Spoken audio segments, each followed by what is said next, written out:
Morning children, बच्चे, ये छोटा जादूगर शीर्षक में कहीं न कहीं स्वदेश प्रेम, देशभक्ति की बू आती है। ये छोटा जादूगर एक छोटा सा लड़का है और इसके पिता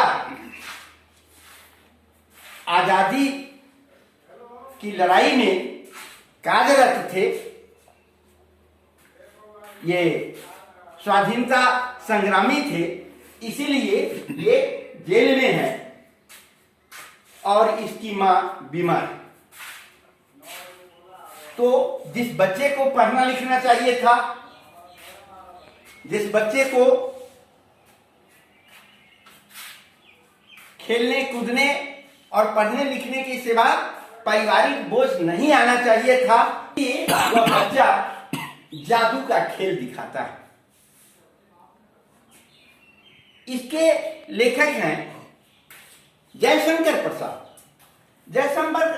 जयशंकर प्रसाद एक संभ्रांत परिवार से आते हैं और कवि के साथ साथ लेखक भी। मेले में जब जाते हैं तो इस बच्चे से मुलाकात होती है। बच्चा से मुलाकात होती है तो बच्चा से पूछते हैं कि तुमको ये जो देख रहे हो इसमें सबसे अच्छा काम तुमको कौन सा लगता है। वह लड़का बतलाता है कि मुझे निशाना साधना अच्छा लगता है। कहते हैं कि चलो निशाना साधने। कहा कि मेरे पास तो पैसा नहीं है। कहा कि चलो ना, हम तुम्हारे साथ चलते हैं।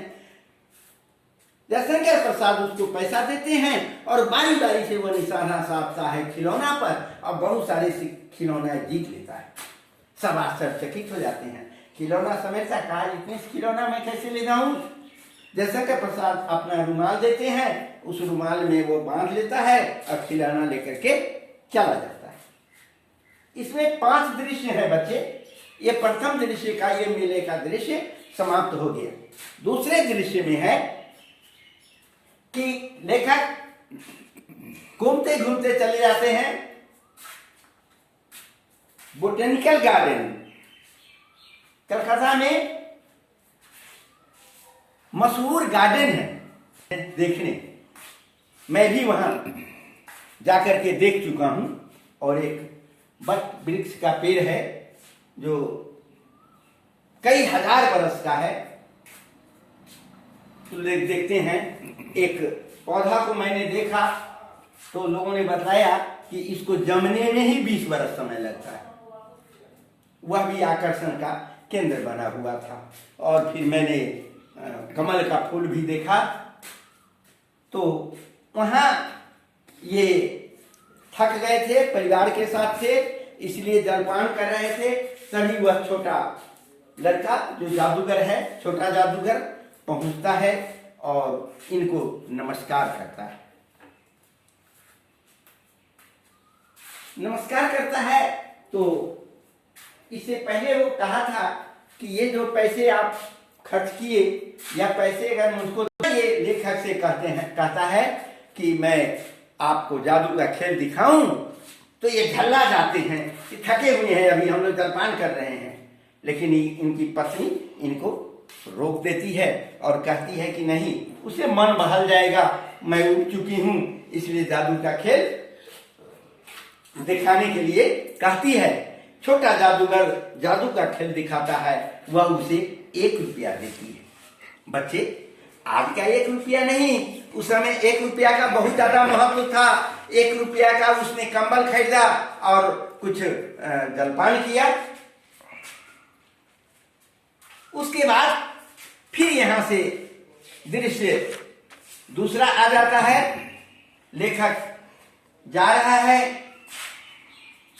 और वो लड़का एक झोपड़ी के निकट मुलाकात हो जाती है। वो गाड़ी रोक करके पूछते हैं कि क्यों जी, तुम यहाँ क्या कर रहे हो। कहा कि यही मेरा घर है। हॉस्पिटल वालों ने मेरी माँ को अस्पताल से निकाल दिया है। इसलिए यहाँ भीड़ है। इन्होंने ध्यान करके देखा एक चित्रों में लिपटा हुआ एक बूढ़ी टूटी फूटी चारपाई पर लेटी हुई।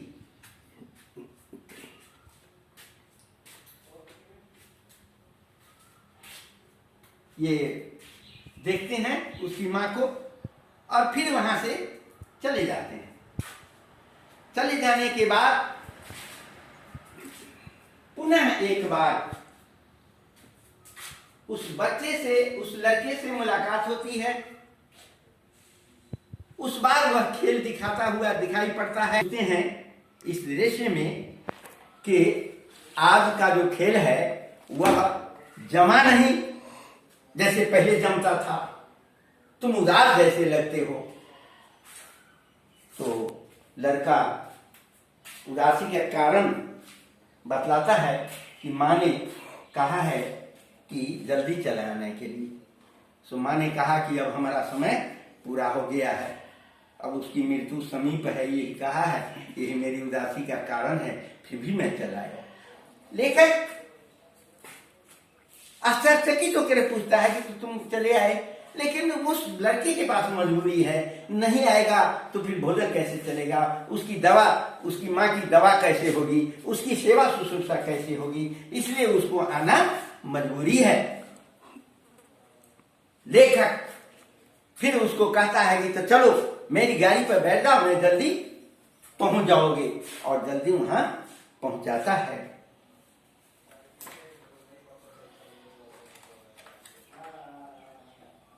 हाँ, उसके बाद ये पांचवा दृश्य में आता है छोटे जादूगर की झोपड़ी, जिसमें उसकी माँ चारपाई पर लेटी है। छोटा जादूगर दौड़ता हुआ अपनी माँ के पास जाता है और कहता है, माँ माँ उठो, देखो कौन आया है। वो लेखक की ओर इशारा करके कहता है कि देखो कौन आया है। धीरे से आंख खोल कर दे, वाक्य पूरा नहीं होता, उसके हाथ टूटते हैं, गिर जाते हैं, और यह अपनी माँ से लिपट करके बच्चा रोने लगता है। बच्चे देखो, इस कहानी में माँ, जो दुनिया की तमाम वस्तु से सबसे ज्यादा प्रिय अगर है तो माँ है, तो माँ से कितना प्रेम है, बच्चा का कितना लगाव होता है, इसको लेखक ने दर्शाया है। और फिर आजादी के दीवाने को कितनी तकलीफ उठानी पड़ती है, देश सेवा करने वाले को कितनी तकलीफ उठानी पड़ती है, इसको दर्शाया है। अगर इसके पिता आजादी के लिए संघर्ष नहीं करते तो जेल में नहीं होते। लड़का कहता है कि अगर मैं भी मजबूर नहीं जाता तो मैं भी जेल में होता। वह भी देशभक्त है। इसलिए इस कहानी में कहीं न कहीं देशभक्ति, मातृभक्ति की बू है। इसीलिए आप सब मातृभक्त बनेंगे, देशभक्त बनेंगे, ऐसी मुझे आशा है।